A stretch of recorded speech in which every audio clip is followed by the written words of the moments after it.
Story title: The Glass Harmonica. Setting: Vienna, 1791. Theme: genius, jealousy, reinvention. Tone: witty, bittersweet. Musical. Chapter 1.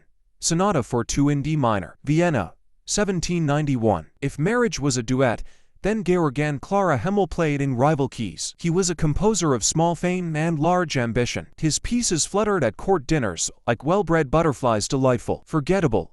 She, on the other hand, was Vienna's most gifted glass harmonica player, coaxing celestial sounds from spinning crystal bowls that made archduchesses cry into their schnitzel.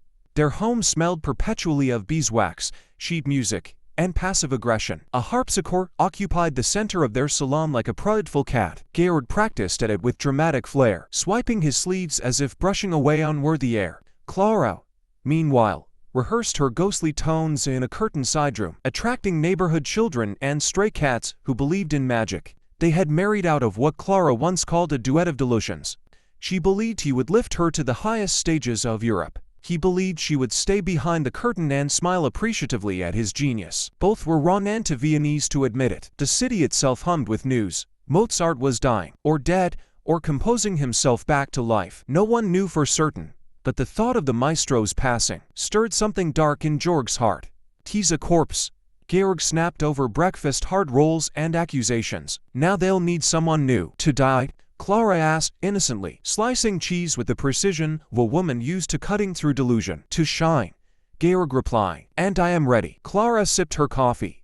Then practice less and compose more. That month, Georg composed his concerto for violin and modest applause, which received precisely that. Klara, meanwhile, was invited to perform for the Empress, alone. She left with her harmonica packed in a velvet-lined box and a smile that said, "Some instruments shine without strings." Absolutely. Here is Chapter 2 of the Glass Harmonica. Continuing the story in English, the tone remains witty, bittersweet, and musically rich, with new emotional stakes rising. Chapter 2. The Glass Between Us. The Empress wept. Not delicately, like a monarch should, but audibly, publicly, and with a kind of grateful surrender. A footman was summoned for salts. A diplomat dabbed at his monocle. Somewhere near the back, a duchess whispered, "Is this what heaven sounds like?" Klara Himmel had played Vienna's heartstrings like they were tuned crystal. The performance had been a success by every metric but one.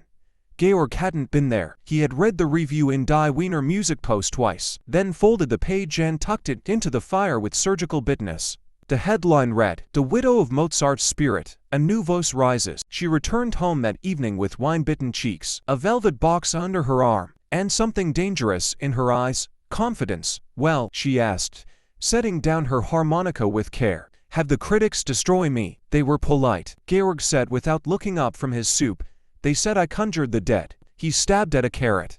"So, necromancy is fashionable now." She smiled. "More fashionable than sulking, I'd wager." Georg was silent. The silence lengthened. Then, without lifting his spoon, he asked, "Did you tell them we were married?" She blinked. "Of course not. Why would I?" His spoon clinked against the bowl. "Exactly." That night, Georg locked the studio door. Not out of cruelty, but to prove something. That he didn't need her music to make his own. That he was still a composer. Not a husband in his wife's shadow. He began writing a new piece, his boldest yet. He called it Requiem in G for an audience that never clapped. When Klara discovered the title scribbled on a discarded scrap, she smiled dryly and muttered, "At least he's honest now." She didn't disturb him. She practiced her own compositions, alone. Her melodies grew more delicate, more intricate like glass lace. Children still gathered near the windows to listen, faces pressed to foggy panes. She never shooed them away. On the third day of his self-imposed isolation, Georg found one of her arrangements slipped under his door. It was his old fugue, edited brilliantly, the tempo reworked, harmonics tightened, a sluggish finale reimagined into something almost soaring. He stared at the pages and then burned them, but later, he recomposed the piece exactly as she'd marked it.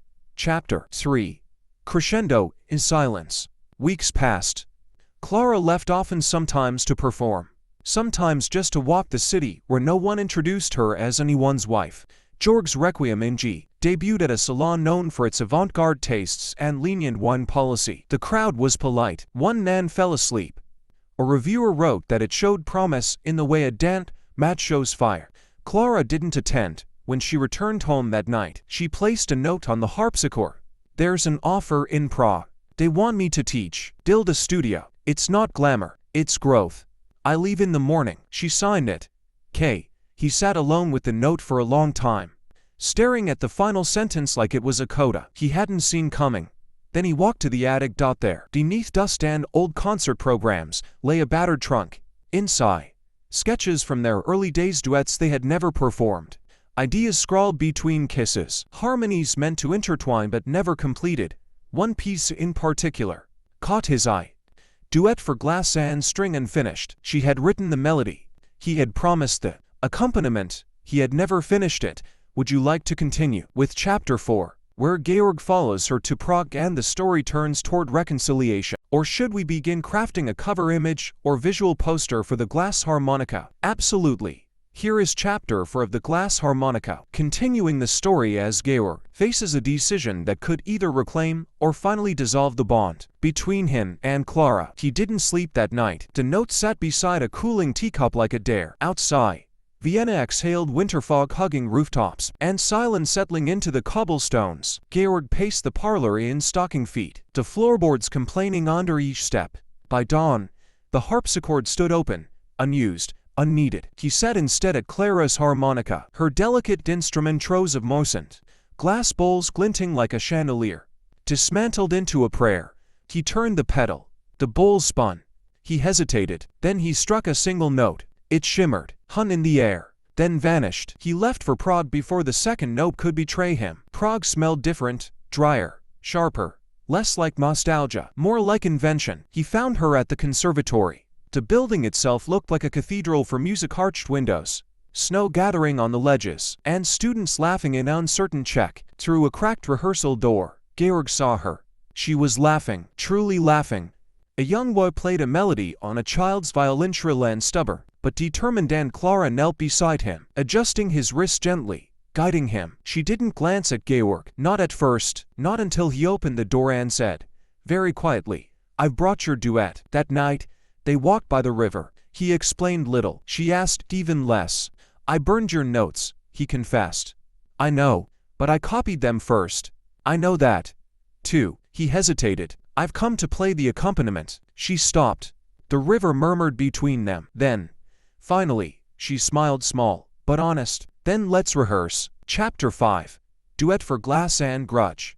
Spring returned them to Vienna, not in triumph, but in harmony. Their house changed. The parlor now held two instruments side by side, the harpsichord and the harmonica. Both tuned, both used, they fought still, but less like rivals and more like composers, with rhythm, with counterpoint. Their first co-written piece debuted at the Imperial Summer Recital. The program read, Klara and Georg Himmel, Sonata for Glass and String.